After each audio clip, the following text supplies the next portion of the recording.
By now, everyone in the black community has or should have heard about the much anticipated signing of the executive order pertaining to the historically black colleges and universities by President Trump yesterday. And with this signing, President Trump has made it abundantly clear that HBCUs will be, quote, in absolute priority for this White House. The presidents of the HBCUs that were in attendance are hoping for an increased funding in an upcoming federal budget, and they're also calling for $25 billion for infrastructure, college readiness, financial aid, and other priorities. Under the Obama administration, HBCUs were only granted $4 billion over a 7-year period.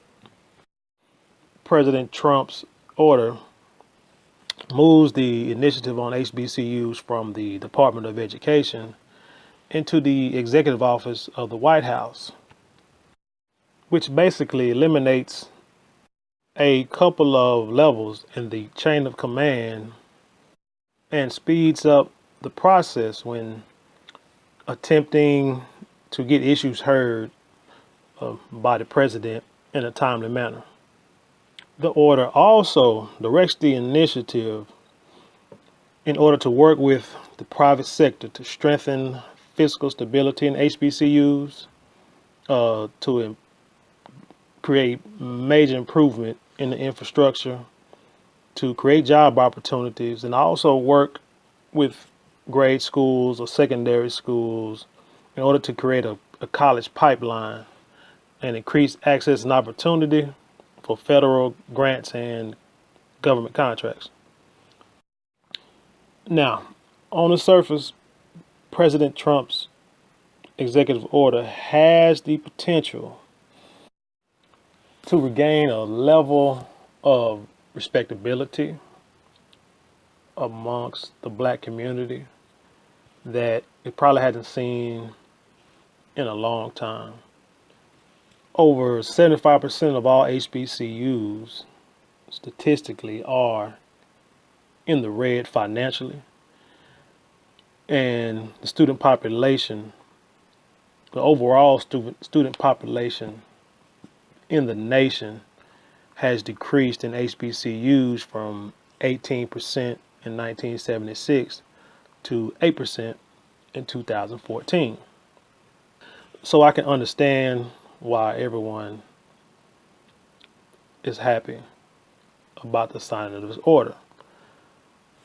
But the one thing this order does not have, or does not specify, is how much money the schools should receive. It also does not specify a timetable of when this order and all these details will be put in place for implementation.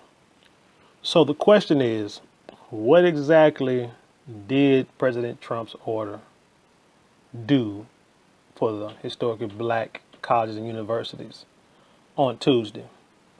In my opinion, absolutely nothing.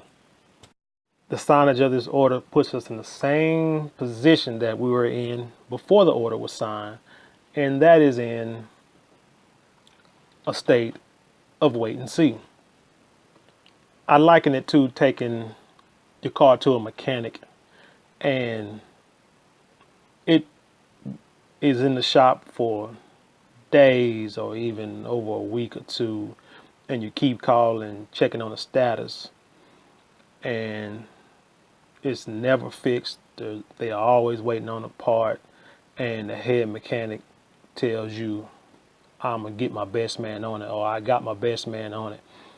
Just a way to kind of appease you for a little while so that they can hang up the phone and get back to working on cars that may be a little more expensive, may cost the car owner a little more money to get fixed. So they'll jump on those cars first, even if they come after your automobile, because your car may not need a whole lot, or may need a whole lot, and he probably has a preconceived notion that, looking at you, that you probably won't be able to afford this repair, so he'll just keep putting you off to the point to where you'll eventually come pick the car up, and he'll do you a favor and not even charge you for storage fees.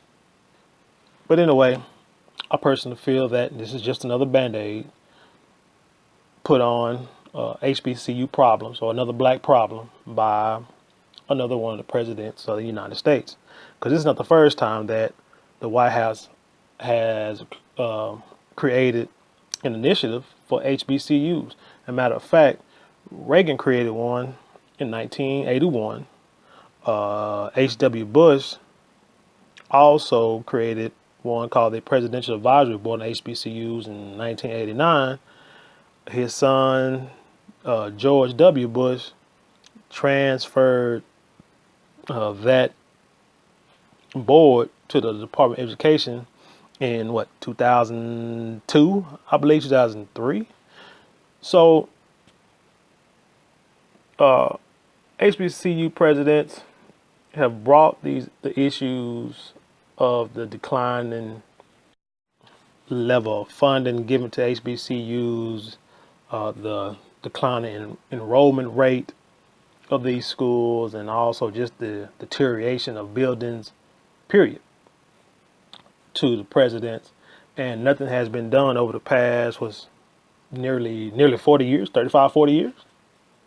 So I'm not going to hold my breath and wait for Donald Trump to release $25 billion to the black community in order for black children to get education, or the opportunity for an education equal to prestigious white colleges out there. I just don't believe it'll happen. And besides, Trump has signed at least 24 executive orders since he has taken office, and the majority of those are going to be at a higher priority than helping out HBCUs.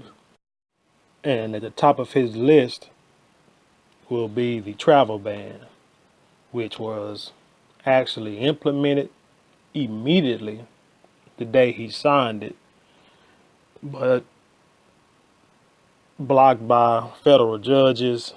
And now he is actually in the process of creating or restructuring the ban in order to get it signed immediately. So that's going to take time and money. And then he's also adamant about building this wall in Mexico, which is going to cost the American taxpayers billions of dollars up front, which will probably tap into the money that he was going to use for the HBCUs. So he's probably going to say, once the wall is built and then he's reimbursed by Mexico, then he'll use that money to help out the black colleges. I mean, that's just my opinion. I could be wrong, probably not. But I say all that to say this. I go back to my first video on Donald Trump and his executive order. We cannot sit around and wait for anyone to do our job for us, or to help us, if you understand what I'm saying. But allow me to do some quick hypothetical math, if you would. So let's say the presidents of the HBCUs are all asking for, let's say, $25 billion in government funding.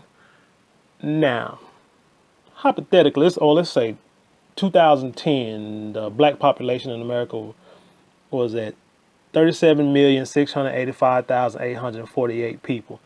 Now, if you take the $25 billion divided by the total black population in 2010,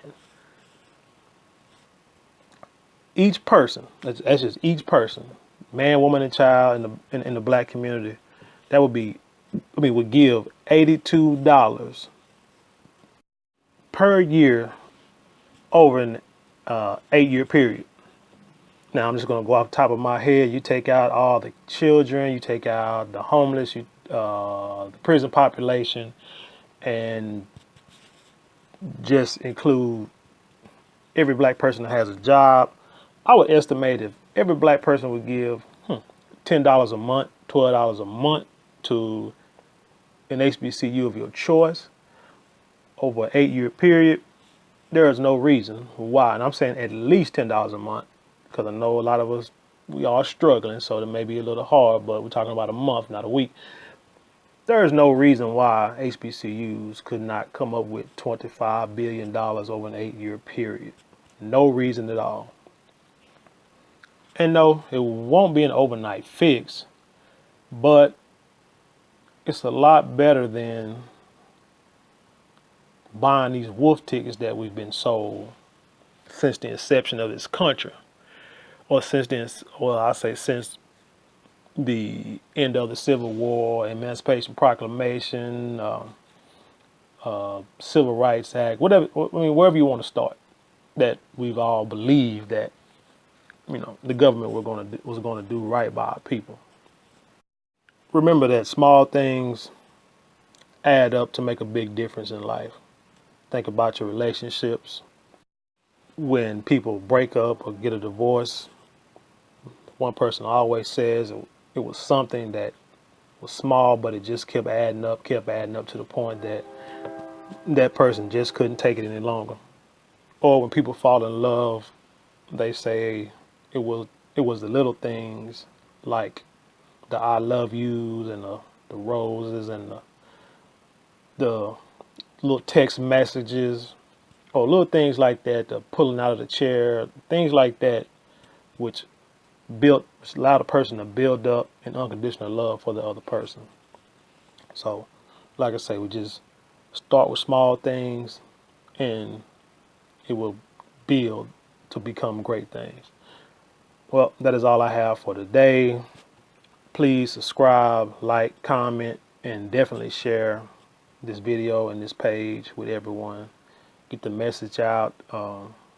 Click on the description link tab to find out ways to help build this page and to help build the black community. Until next time, peace.